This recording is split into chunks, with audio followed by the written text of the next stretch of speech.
In today's video, I'm going to teach you how to fix a FaceTime camera that won't turn on. This can be a frustrating issue, but don't worry, we're going to walk through some simple solutions to get your camera working again. Let's dive in. First, a quick and often effective action to try is restarting your iPhone.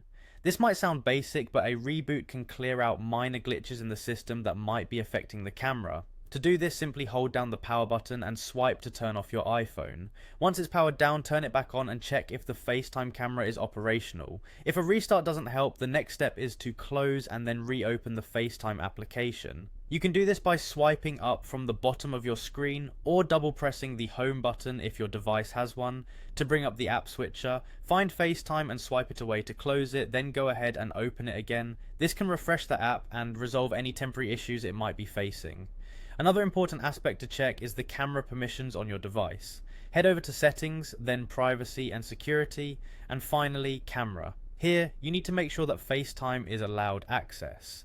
If permission has been accidentally revoked, it could prevent the camera from turning on while using FaceTime. Now let's test if the problem is specific to FaceTime or if your camera has a broader issue.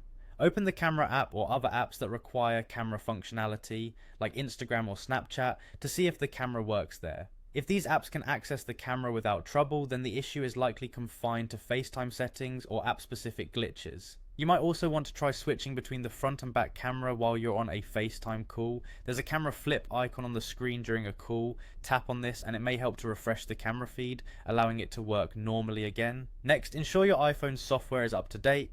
Sometimes these issues arise because of bugs in the software that developers have already fixed in subsequent updates. To check, navigate to Settings, then General, and select Software Update. If a new update is available, installing it might just do the trick. If you've done all of the above and the problem persists, consider resetting all settings. This won't delete your personal data, but it will reset system settings, which might help in resolving the issue. Go to Settings, then General, then Transfer or Reset iPhone, and tap Reset, choosing Reset all settings. Finally, if none of these solutions work, it might be time to contact Apple support. There could be a deeper hardware issue that's preventing your camera from functioning as it should, and a professional touch may be necessary. So there you have it, a series of steps to troubleshoot and hopefully fix your FaceTime camera issue. I hope this guide has been helpful. If it has, consider sharing it with someone who might need some tech support. Thanks for watching and see you in the next tutorial.